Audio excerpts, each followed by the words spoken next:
Kassiopi Castle is a castle on the northeastern coast of Corfu overseeing the fishing village of Kassiopi. It was one of 3 Byzantine-period castles that defended the island before the Venetian era. The castles formed a defensive triangle, with Gardiki guarding the island's south, Kassiopi the northeast, and Angelokastro the northwest. Its position at the northeastern coast of Corfu overseeing the Corfu Channel that separates the island from the mainland gave the castle an important vantage point and an elevated strategic significance. Kassiopi Castle is considered one of the most imposing architectural remains in the Ionian Islands, along with Angelokastro, Gardiki Castle and the 2 Venetian fortresses of Corfu City, the Citadel and the New Fort. Origins. The exact origins of the castle are not clear, with various theories being advanced, but they appear to be Byzantine. During excavations in the 2 towers adjacent to the main gate, as well as in a 3rd tower to the north side of the main gate, bronze coins from the reigns of Byzantine emperors Maurus and Basil II were discovered. In addition, ceramic ostraca dating from the early Byzantine period, the 4th–7th centuries AD, were also unearthed. This leads to the conclusion that a Byzantine castle may have been built in the area by the 6th century AD,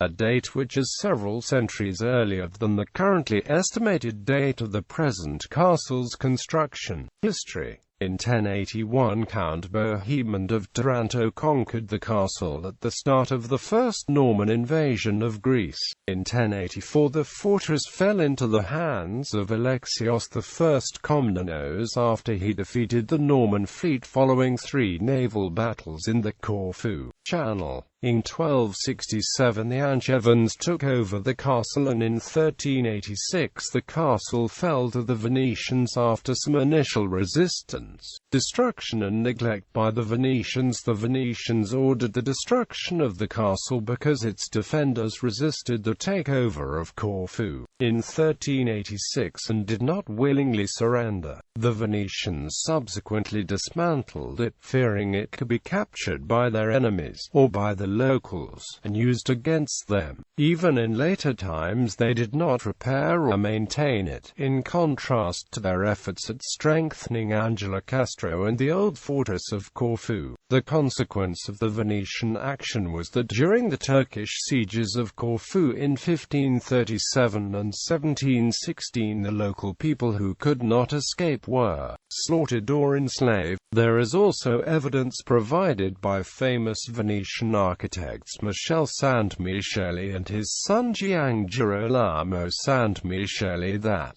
while under contract to the Venetians to reinforce the old fortress of Corfu during the Ottoman inter-siege period of 1537 to 1558, they carried materials from Kassiopi Castle to the citadel for the repairs. After the 1669 Venetian surrender of Handarka in Crete to the Ottomans, Corfu became the last Venetian possession and bastion in the Levante. Consequently, the Venetians redoubled their efforts at strengthening the defences of the island. In 1671 a Venetian official by the name of Donia was sent to evaluate the defences of Corfu and submit a plan to the Venetian Senate. Donia went in situ to Kassiopi to evaluate the castle and its prospects of defending Corfu from the Ottomans who were planning an invasion of the island from Epirus. Donia went along with Venetian special commander of the Adriatic and future Doge Mocenigo. Based on further advice by General Street, Andrea and military engineer Verneda, Donia's report to the Venetian Senate supported the strengthening of the Kassiopi fortress.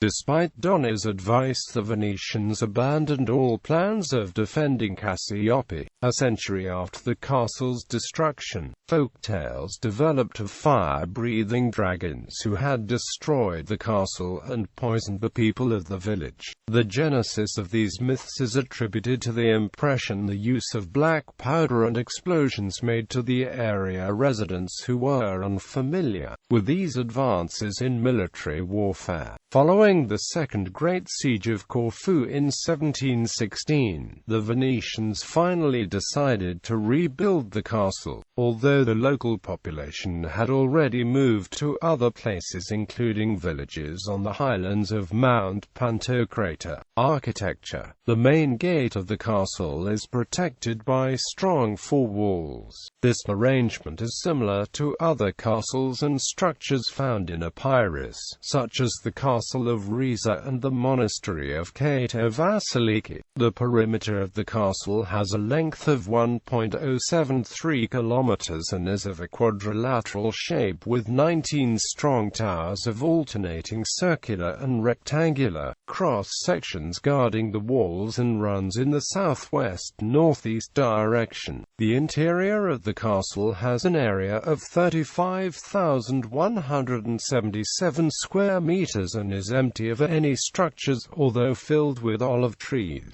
The central tower of the castle has disappeared, but the main gate exists and is supported by two strong towers on either side. Each of the gate towers has 2 floors and the gate features protective wall extensions which restrict access from the sides, a feature which is designed to prevent surprise ambush from an enemy hiding at the side of the gate. The ambush avoidance feature is further augmented by the terrain which slopes upward at the gate. The thickness of the wall at the gate is 1.9 meters. There are ruins of a forewall in front of the gate which could have functioned as an installation of a large iron structure which would have secured the gate. There are indications that both strong towers at each side of the gate had installations that facilitated the movement of the iron gate closure. The defense of the castle was mainly achieved through warfare from the battlements, although no battlement structures survive. The shape of the battlements is uncertain, and although in artistic representations they look like the letter M, it is still not known if that representation is simply the artist's imagination. Since the walls of the castle are vertical and not inclined so that cannon projectiles could bounce off them, the design was meant to repulse conventional siege machinery developed prior to the advent of artillery. Such conventional equipment would have included ladders, siege towers, and battering rams. The overall design of the castle is modest and characteristic of its provincial origin. The rectangular towers are older than the cylindrical ones, and there are indications that the technology of the cylindrical towers may have been belatedly introduced to the fortress, given its rural and provincial location. Since the castle was abandoned for a long time, its structure is in a state of ruin. The eastern side of the fort has disappeared and only a few traces of it remain. There are indications that castle stones have been used as building material for houses in the area. Access to the fortress is mainly from the southeast through a narrow walkway which includes passage from homes and backyards. Since the castle is at the center of the densely built area of the small village of Kassiopi,